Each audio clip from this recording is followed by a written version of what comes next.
Halo teman-teman, video kali ini akan membahas tentang jawaban pajak terkait dengan PPh 22 dan PPh 4 ayat 2. Sebelumnya perkenalkan dulu, nama aku Magna Rinjani dengan NPM 2401 3010248. Yuk kita langsung beralih ke pembahasan soalnya. Nah, yang pertama yaitu tanggal 1 April 2026, PT Samudra membeli barang dari PT Baja sebesar 300 juta belum termasuk PPN. Nah, PT Baja sendiri itu merupakan wajib pungut PPh 22. Jadi 300 juta tadi itu tinggal dimasukkan ke DPP-nya. Nah, soal nomor 1 ini asumsinya dia membeli barang Baja, jadi dia dikenakan PPh 22 dengan tarif 1,5%. Jadi 1,5% dikali dengan 300 juta tadi, lalu PPN-nya dengan asumsi 12%, jadi 12% dikali 300 juta tadi. Nah, soal kedua yaitu tanggal 3 April 2026, perusahaan mengimpor barang dengan nilai CIF sebesar 500 juta. Tarif PPh 22 impor adalah 2,5%. Nah, perhitungan PPh 22-nya adalah menggunakan tarif yang 2,5% dikali dengan DPP-nya yaitu 500 juta, lalu PPN-nya 12% dikali dengan 500 juta. Tanggal 5 April 2026, PT Samudra menjual barang ke bendara pemerintah sebesar 250 juta belum termasuk PPN. Jadi kalau dijual ke bendara pemerintah itu terkena tarif 1,5% yang merupakan tarif dari PPh 22-nya. Jadi 1,5% dikali dengan 250 juta, lalu PPN-nya 12% dikali dengan 250 juta. Yang selanjutnya tanggal 7 April 2026, perusahaan membeli bahan baku dari PT Logam Jaya sebesar 150 juta belum termasuk PPN. Nah, PT Logam Jaya bukan merupakan wajib pungut. Jadi karena bukan wajib pungut, maka tidak ada perhitungan PPh 22-nya, namun tetap ada perhitungan dari PPN-nya yaitu sebesar 12% dikali dengan 150 juta. Lalu tanggal 9 April 2026, perusahaan menjual barang ke BUMN sebesar 400 juta dan belum termasuk PPN. BUMN bertindak sebagai pemungut PPh 22. Sama seperti transaksi tadi yang dijual ke bendara pemerintah, maka kalau ke BUMN juga dikenakan tarif sebesar 1,5%.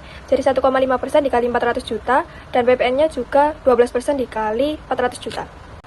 Selanjutnya tanggal 10 April 2026, perusahaan menyewakan gudang kepada PT Maju Lancar sebesar 120 juta untuk 1 tahun. Sewa gudang ini dikenakan PPh 22 dengan tarif 10%, yaitu 10% dikali dengan 120 juta, lalu PPN-nya 12% dikali dengan 120 juta. Tanggal 12 April 2026, perusahaan menerima pembayaran sewa gudang tersebut sebesar 60 juta atau termin pertama. Jadi tanggal 12-nya ini perusahaan baru menerima pembayaran sewa tadi sebesar 60 juta dengan perhitungan PPh 22-nya itu 10% dikali 60 juta dan PPN-nya 12% dikali 60 juta. Lalu selanjutnya tanggal 15 April 2026, perusahaan menyewakan tanah kosong sebesar 80 juta. Sama seperti perhitungan tadi, sewa tanah di nomor 8 ini itu terkena tarif 10% dari PPh 22. Jadi 10% dikali 80 juta dan PPN-nya 12% dikali 80 juta. Lalu di tanggal 18 April 2026, perusahaan menerima pelunasan sisa sewa gudang tadi dari PT Maju Lancar. Nah, jadi tadi kan udah dibayar 60 juta. Lalu sisanya 60 juta. Jadi sisa 60 juta ini dikenakan tarif PPh 22 yaitu 10% dari 60 juta dan 12% dari 60 juta. Selanjutnya tanggal 20 April 2026, perusahaan menyewakan ruko kepada PT Sentosa Abadi sebesar 200 juta. Nah, transaksi sewa kepada PT Sentosa itu sama seperti transaksi sewa tanah kosong tadi. Transaksi sewa ini itu masih dikenakan PPh 22 dengan tarif 10% dari 200 juta, lalu PPN-nya 12% dari 200 juta. Lalu tanggal 21 April 2026, perusahaan memperoleh pendapatan jasa pelayaran domestik sebesar 100 juta rupiah. Di tanggal 21 April ini, jasa pelayarannya kan domestik. Jadi, tarif PPh 4 ayat 2-nya dikenakan 1,2% jika domestik atau dalam negeri. 1,2% dikali 100 juta menghasilkan 1.200.000. Lalu di tanggal 22 April 2026, perusahaan memperoleh pendapatan jasa pelayaran sebesar 250 juta. Di tanggal 22 April ini asumsinya sama seperti tanggal 21 April, yaitu jasa pelayarannya domestik atau dalam negeri. Jadi tarifnya masih sama, yaitu 1,2% dikali 250 juta. Lalu tanggal 24 April 2026, perusahaan memperoleh pendapatan jasa pelayaran sebesar 150 juta. asumsi di tanggal 24 ini masih sama seperti tanggal 22 dengan tarif 1,2% dari 150 juta. Lalu tanggal 26 April 2026, perusahaan memperoleh pendapatan jasa pelayaran sebesar 300 juta dengan asumsi yang sama, yaitu dalam negeri atau domestik. Jadi tarifnya masih 1,2% dikali 300 juta. Yang terakhir tanggal 28 April 2026, perusahaan memperoleh pendapatan jasa pelayaran sebesar 200 juta. Asumsinya sama seperti nomor sebelumnya, yaitu domestik atau dalam negeri. Jadi tarif PPh 4 ayat 2-nya masih 1,2% dikali 200 juta. Jadi perhitungan PPh 22-nya itu kalau di total menjadi 26.750 dari transaksi nomor 1 sampai 5.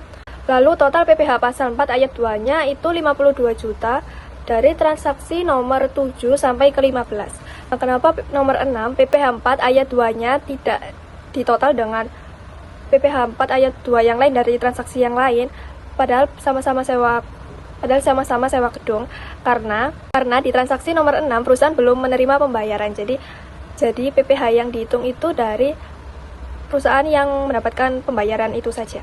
Lalu PPh terutangnya itu dari total PPh 22 ditambah PPh pasal 4 ayat 2. Jadi 26.750 ditambah dengan 52 juta menghasilkan 78.750.000 rupiah. Nah, untuk tanggal 21 April sampai tanggal 28 April tidak dikenakan PPN karena jasa pelayaran sudah termasuk ke PPh final, jadi sudah tidak dikenakan PPN lagi. Baik, sekian video pembahasan soal pajak terkait dengan PPh 22 dan PPh 4 ayat 2. Thanks for watching.